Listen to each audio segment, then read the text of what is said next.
Hello YouTube. Sun's out, bugs are out. Just had a sausage roll. Got a coffee.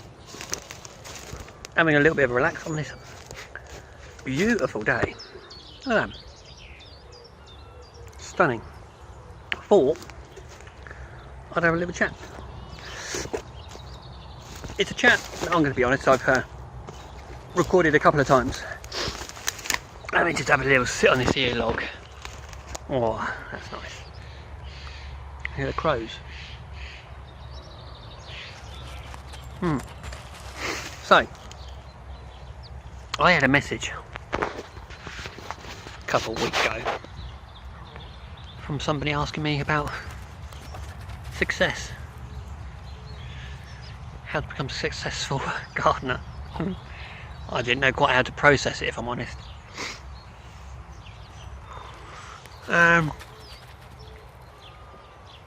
It makes you question about well, this person had seen me in a successful light, and I think if you put into YouTube how to become successful, and you'll get this bloke walking around in a suit, his posh house, with his big sports car on the driveway, and that's people's idea of success. I consider myself successful, not because I've got a big house, millions of pounds in the bank. I certainly haven't got a sports car. I love a sports car. It's not the character, but I'd love a Subaru Impreza WRX STI. Jump back to youth when the old World Rally Championships was on, and it was always the blue Subarus with the gaudy the clearance down the side and the gold alloy wheels. Very chav, very not me, but they just give me the fizz. Lovely motor. Not many of them about now, and they're stupidly priced because most people are putting down ditches. Anyway, I digress. So you put it into YouTube and you'll get, let's see if I can get a little bit more sun glare. There we are. You can see me ugly mug a bit better. So you put that into YouTube and you'll get people always referring to money. And I suppose success does come hand in hand with money. But the reasons that I class myself successful, now this could be a very long-winded conversation or a very short one. And unfortunately, to give you the full picture, it would have to be an extremely long one. But I'll give you a short rundown. Basically, from 16-year-old, I lived on my own. I got an apprenticeship in catering, and I was earning £83 a week. I was paying £50 rent a week for this room above the restaurant, and it was literally a room. I had my bed in there, I had a microwave in there, I had a small black and white telly, yes, black and white, and everything I owned could fit into a chest of drawers, or what I could fit on top of you know, the wardrobe or whatever. That was the life. That was it. That was all I owned. And from what I look at now, I've been self-employed for nearly a decade. My wife and I own our house. We've got a mortgage, of course, but the mortgage was granted because a group of professionals who deal with money situations looked at my bookwork and said, yes, you're financially viable. We can support these hundreds of thousands of pounds to lend you to purchase this property. The tools that I've got, I own, I've worked for. At times, of course, it's felt like I've gone to work to pay for the tools, but I enjoy the tools. They're not the best of the best, but they earn the crust. And I've earned all of this. I've earned my house, and I've got a van which I'm paying for, of course, but it's a luxury that I choose to work for. It's a 2017 van, but I work for it. I work to have the luxury of that vehicle. But I go home and we eat the food that my wife and I, because it can't just say that I provide everything in the household, because that's an untruth. But yeah, we can provide a takeaway on a weekend. We don't go on lavish holidays by any sense. We most of the time have staycations, stay within the UK. There's some beautiful places on this rock that we call home, and people are always too quick to, they think, I can get it. When you're in our trade, or anybody who's working outdoors, and we spend so much time in the cold and the wet, you want to go somewhere sunny. I get it. It's not my cup of tea. I'd much rather go somewhere and see some nice architecture, or something a little bit culturally different within the UK. And when I say culturally different, I mean in the sense of small things. I love Mother Nature, so going off to Cheddar Gorge, for an example, something like that, or going off and have a wander around the Cotswolds, or whatever. That's what gives me the fizz. That's what does it for me. So I'm very blessed that my wife and I can, do the same sort of things. Anyway, but we get those things because we graft. I've got to where I am today, and I'm not saying this in any sense that I'm anything. I'm just a normal guy who works hard. I give an honest price for a job. Don't always get it right. Sometimes I make more out of a job than others, which is fantastic. But then other times you lose money on jobs. Labour takes extra, or like last week, I aced a virgin cable and ended up putting a concrete post through the plastic canopy. Take the rough with the smooth. Got to take those things on the chin. Got to get on with it. Of course, there's days where you wonder if it's worth it. But you keep your chin up and you get on with it, because that's what you do as self-employed. There's only one person to blame for self-employment, and that's yourself. You've only got yourself to blame with when things go belly up. You've got to provide for yourself. You've got to graft, do a good job, do an honest job, charge a fair price, and do what you say. And that's where the true meaning of success comes from. My idea of success will be different from anybody else's. I think I'm successful. I came from very little. It's taken a very long time, but I get in my nice van and I go and work in beautiful places. I do a job that I enjoy most of the time. Of course, we all have bad days, but I enjoy what I do. And I get by. Go home, eat the food that I've worked for, wearing the clothes that I've worked for, in the house that I work to pay for, and that's success. It's my idea of success. Doesn't mean I haven't got aspirations to have. I would love to have a nice sized cottage. Not massive, it doesn't have to be massive. I've never believed in living beyond your means. And there's only 3 of us in my little unit, in my little wolf pack, as you might want to say.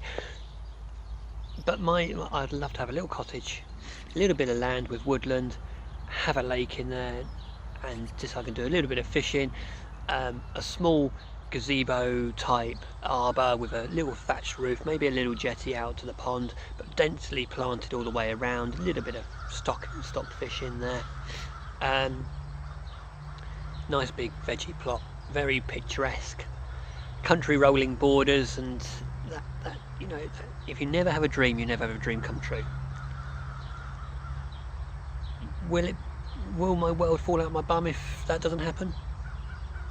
No, because I'm content with what I've got now. You've got to celebrate the small successes. And it's the small successes, let's say, will make the bigger success in life. And if you've got a dream to be a multi-millionaire and you're a gardener,